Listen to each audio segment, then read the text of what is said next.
Major funding for KPBS Evening Edition has been made possible in part by Bill Howe Family of Companies, providing San Diego with plumbing, heating, and air restoration, flood and remodeling services for over 40 years.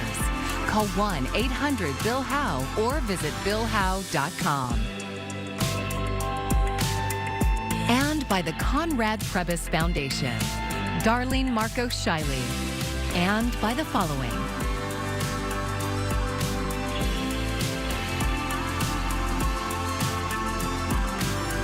And by viewers like you. Thank you.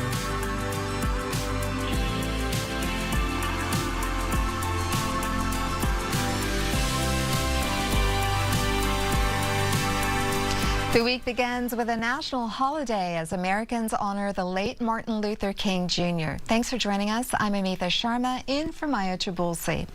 MLK's legacy lives on through service and celebration and the ongoing fight for civil rights and social justice. Here in San Diego County, that effort is especially aggressive in education. Tonight, KPBS education reporter MG Perez has more from the San Diego Community College District, which starts the new year with a new permanent chancellor committed to even more diversity, equity, and inclusion.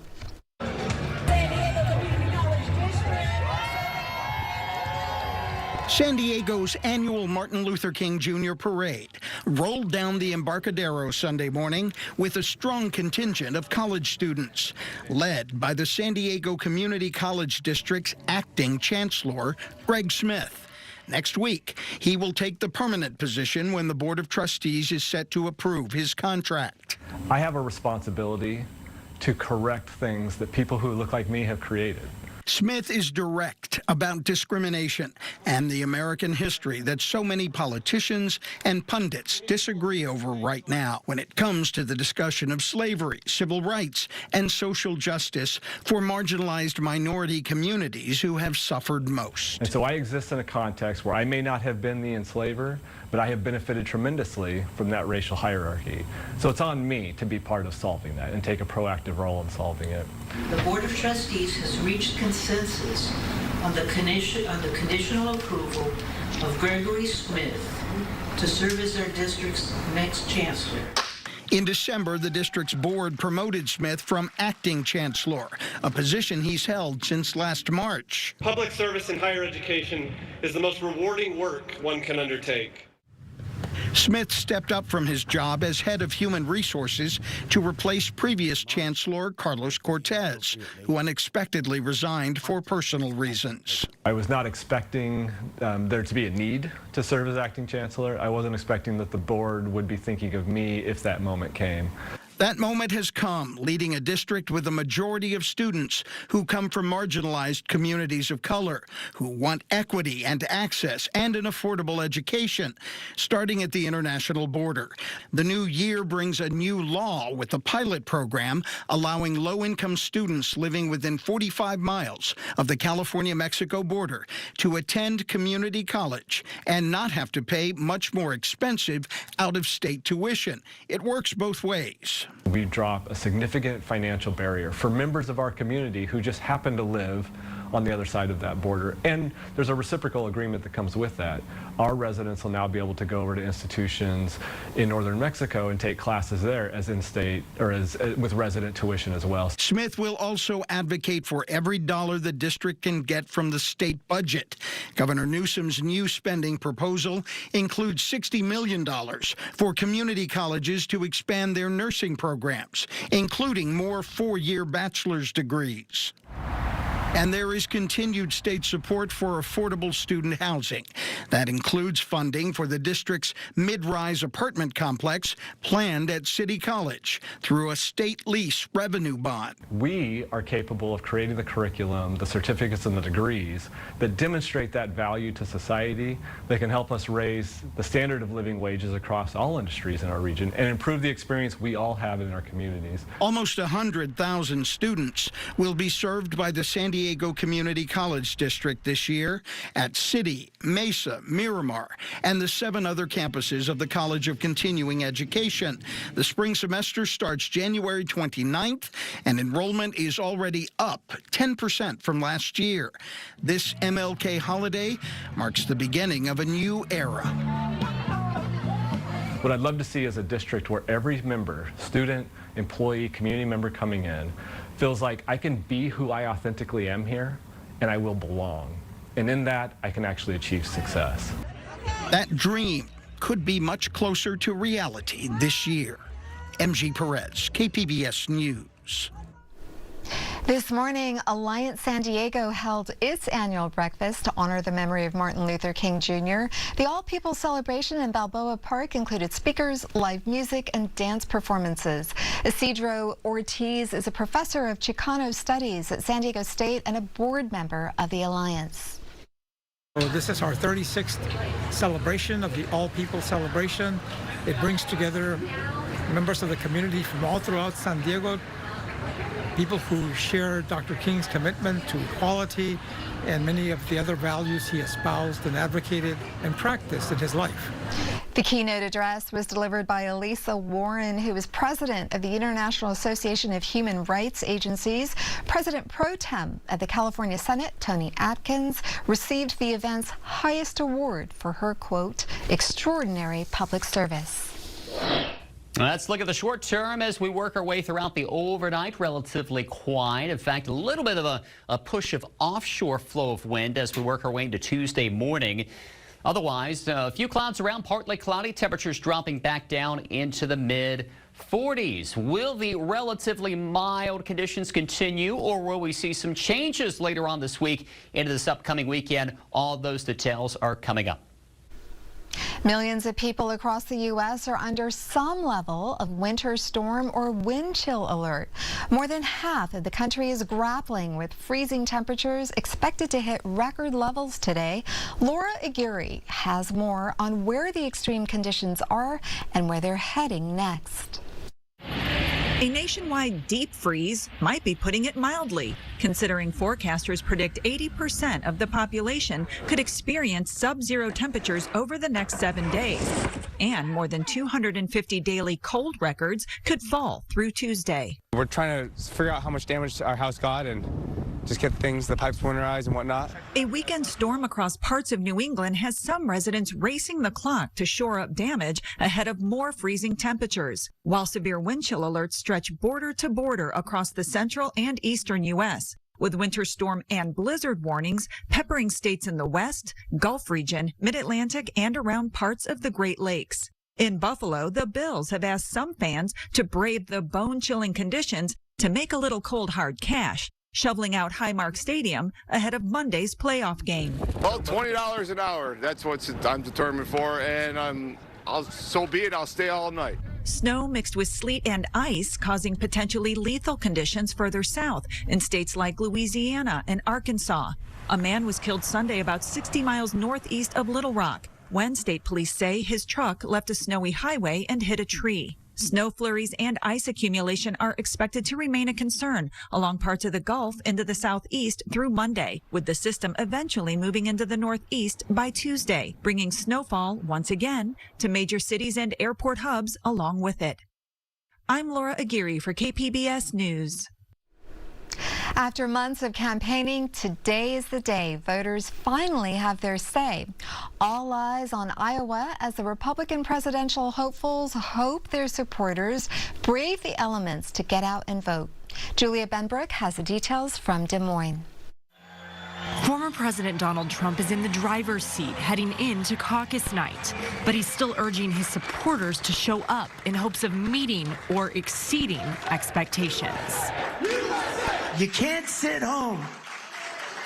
If you're sick as a dog, you say, darling, I gotta make it. Even if you vote and then pass away, it's worth it, remember?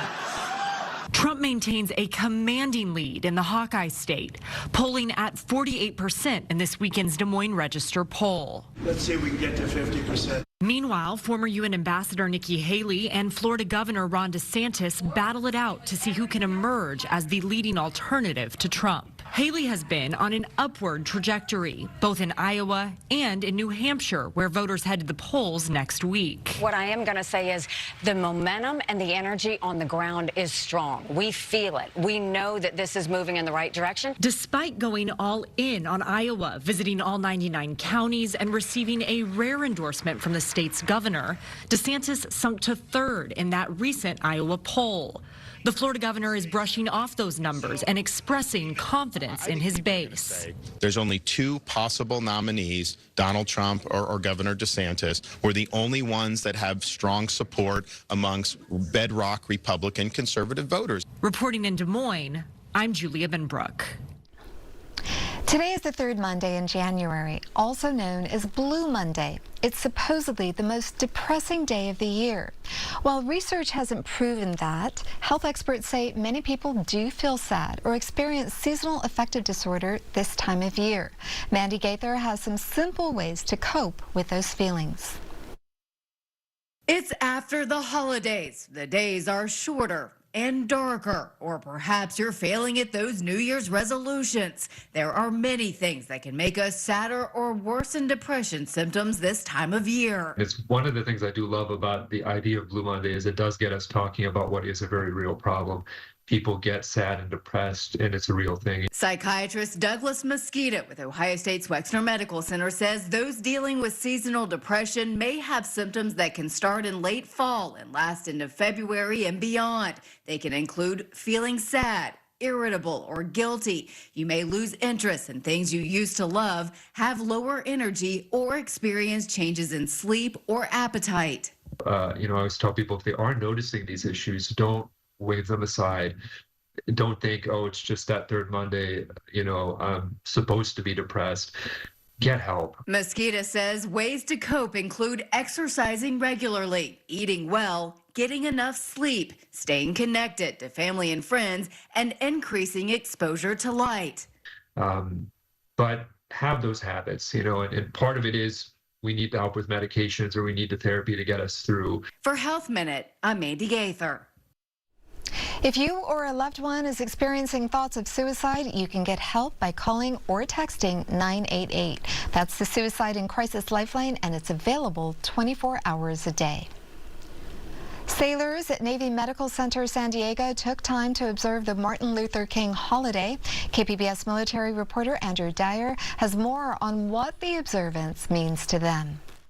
It's important for me to honor the memory and legacy of Dr. Martin Luther King by continuing to fight for social change and justice and all the freedoms that we believe in. Senior Chief Jamaica Price is a senior enlisted leader in surgical services at the Navy Medical Center. She talked about the ongoing fight for equal rights in a speech to staff.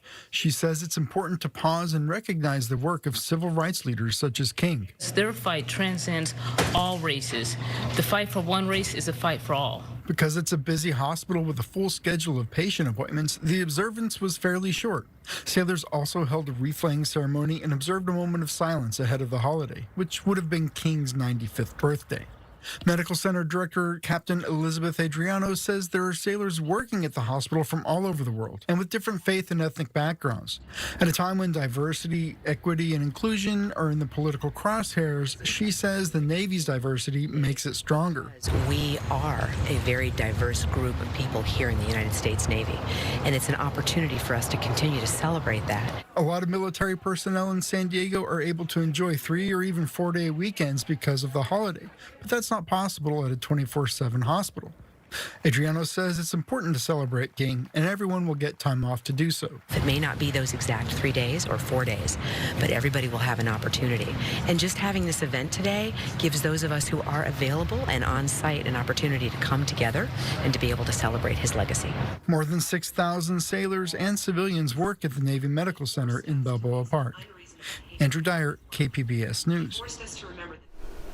The child care workforce is led mostly by women of color. New data from the state details the industry's current reality. KPBS reporter Tanya Thorne says despite the state's recent investments, many providers are getting by without a salary or benefits. Data showing the experience of California's childcare workers paints a grim picture. Gives the really stark evidence about what childcare providers are experiencing across our county of San Diego and across our state.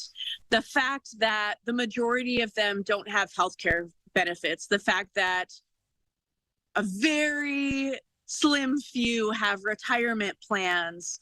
Courtney Baltiski is the director of advocacy for the San Diego YMCA. She says 73% of providers statewide reported not paying themselves a salary. That's often because they need to maintain staff in their programs. For those who did pay themselves, the average salary is less than $30,000 a year. This is a workforce that has really been developed, unfortunately, on the backs of women and women of color. And when we think about succession planning for this workforce, it's just not happening and it's not there. The state budget deficit fueled concerns that childcare funding could be cut. Baltiski says that didn't happen this year. But that doesn't change the overall crisis. Families struggle with accessing childcare, and providers' wages are very low. But the fact of the matter is we have to start getting more funding into the system to close that gap between what parents can pay and subsidy currently pays, and then what the cost of true quality care really looks like. Because currently that gap is filled by the low compensation for our early educators. She hopes Governor Gavin Newsom will continue honoring the requests of the Child Care Providers Union, which does include comprehensive rate reform and looks at really modernizing the algorithm of how subsidy is paid. We get that rate comparable to 2024 and really start honoring the high cost of living in our state. They also have asks that include healthcare and retirement packages. So really getting that workforce to a place that many other industries have already committed to. Last year, the union representing over 40,000 childcare providers in California won a $2.1 billion deal with the state. It included the largest pay raise to date and the first retirement fund for unionized childcare workers. But the rollout of that deal has been slow, and providers are struggling to keep up with the cost of living while providing an essential service for the children of working parents. Tanya Thorne, KPBS News. The high-speed rail connecting Las Vegas to California is finally happening. Unions are getting ready to hire thousands of workers. Work on the Brightline high-speed rail will get underway this summer. Jacqueline Schultz has the latest. Lay all the groundwork, make sure we're good. We'll have the ironworkers put concrete. Every craft has their position. It's just much like football. Everybody has their position to play. This is where the work will start. The plot of land off Warm Springs and Las Vegas Boulevard, set to be the future home of the Las Vegas Brightline station. The 218-mile project connecting the valley to Southern California needs an army of workers to get done in 4 years. The Department of Labor came to town this week to meet with Nevada and California trade unions. What's the plan to hire 11,000 people? For Southern Nevada, we're looking at roughly 3,000 projects finishing, like the Sphere, Durango Station, Fontainebleau, F1 has came and gone. We've been waiting for something big to come, and this is it.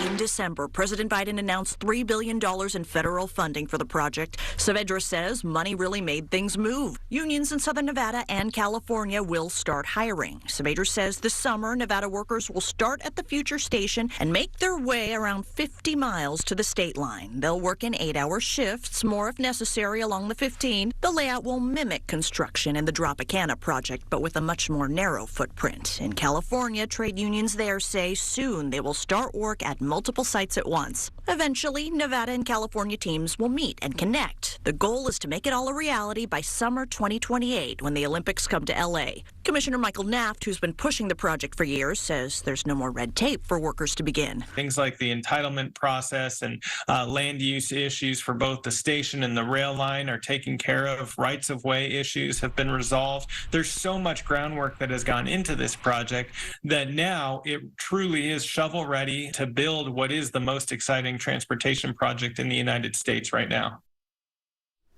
A new study from UCLA shows that all those electric scooters zipping around metro areas across the country come with a public health cost.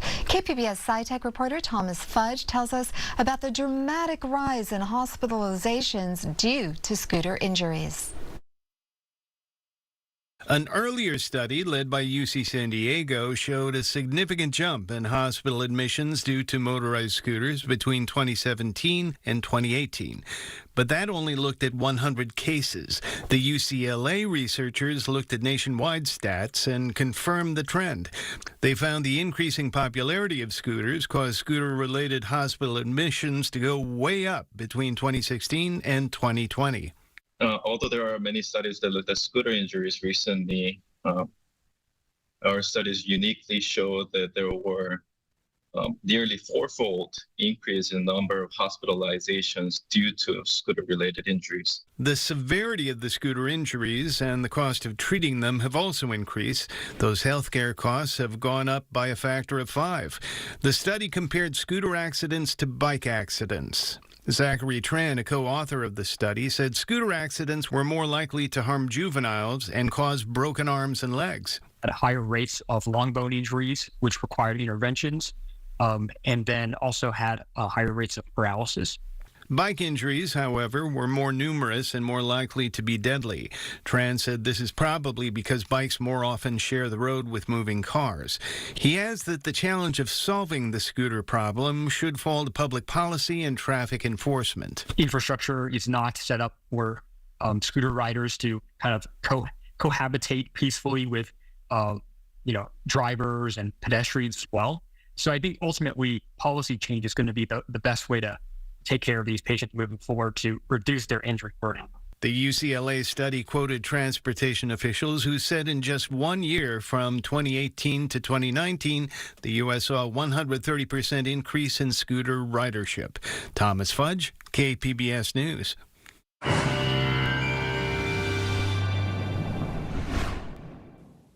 Well, looks like our stretch of relatively quiet conditions could continue here over the course of the next couple of days. We will note a bit of a breezy start on Tuesday, especially over some of the higher terrain with the offshore flow winds. But changes, we could start to see some of those a little bit later on as we go down the road into the upcoming weekend. More on that here in just a moment. But a quiet night setting up here from Oceanside to Chula Vista as we drop down into the 40s, remoted down to 37, 36 in Mount Laguna. And as we venture our way into Tuesday, relatively nice day setting up again all throughout the area. Next weather maker is going to stay off to our north. We'll notice some of that energy impacting northern areas, say around Redding, also heading northbound along Interstate 5. But for the most part here, it's going to be sunny. We'll be talking about temperatures into the mid-60s. Ramona, in fact, up to 70 degrees. Borrego Springs around 70. Even Mount Laguna topping out into the upper 40s. And on Wednesday, what's left moisture-wise of our system is going to make its way down, say toward Fresno, but fall short of bringing any wet conditions into our area. Here's another vantage point of that, sagging its way south, and then most of the energy kind of slides its way off to the east. So we can see a little uptick in cloud coverage here as we work our way down the road heading into Wednesday, but otherwise quiet. And then I said those weekend changes, we could see some precipitation making its move back in by the time we go into Friday night and also into Saturday. Over the interior valleys, hanging out around 70 the next couple of days. Indeed, here too, we could see some changes as we work our way down the road, and that holds true for the mountainous terrain as well. Warmest here Tuesday, and numbers actually come down a little bit Wednesday into Thursday. Over the deserts, it's the opposite. They go back up a little bit Wednesday into Thursday. Clouds on the increase by Saturday. For KPBS News, I'm meteorologist Justin Povick. A San Francisco nonprofit is helping former inmates and others overcoming obstacles in life become chefs. But the organization has also become a major hotspot for those who are food insecure. Itai Hodge shows us the operation. Growing up, Devin Jordan had a lot on his plate. But these days, he's able to deal with whatever life dishes out. This is probably the furthest thing from what I envisioned my life to be. After being in and out of prison for various offenses for a total of 16 years, Devin suddenly found himself on the outside with little to no prospects. Nobody was willing to give me a shot. because of my past. But then he stumbled on a place called Farming Hope and went from serving time to serving meals. They gave me a shot here. They accepted me into the culinary arts apprenticeship, and that's kind of what reignited my passion. Today, he's a chef in charge of catering a 3-course menu that could easily rival some of the Bay Area's most popular hotspots. We have a 3-cheese mac and cheese, topped with the garlic panko breadcrumbs. For the second course, we have a garlic crusted roast beef with a vegetable gravy and roasted vegetables. And then to end it, we got an olive oil cake with homemade whipped cream topped with fresh pomegranate. But even though it may look like a restaurant, it's not. Farming Hope is a nonprofit training program that helps people who've either been incarcerated, homeless, or are survivors of violent crimes. Carrie Rogers is the co-executive director. When you're overcoming obstacles in your life and trying to move on to your next chapter and re-enter the workforce, you may be the last person called back for a job interview or never called back. The meals here are free. Every single customer is food insecure. The only payment accepted in this place is a thank you. Do you love it? Rebecca Nichols came here with her great-grandson. She says living on a fixed income leaves little money for eating out. Oh my gosh, it's an elegant dinner with tablecloths. For Devin, it's a dream come true. I get to do what I love for a passion, but I'm also helping people. You know what I'm saying? It's a reminder that sometimes all it takes to change a life is a helping hand and a delicious meal served with a side of redemption. You can find tonight's stories on our website, kpbs.org. Thank you for joining us. I'm Amita Sharma, and have a great evening. Major funding for KPBS Evening Edition has been made possible in part by Bill Howe Family of Companies, providing San Diego with plumbing, heating, and air restoration, flood and remodeling services for over 40 years. Call 1-800-BILL-HOWE or visit billhowe.com. And by the Conrad Prebys Foundation, Darlene Marcos Shiley, and by the following: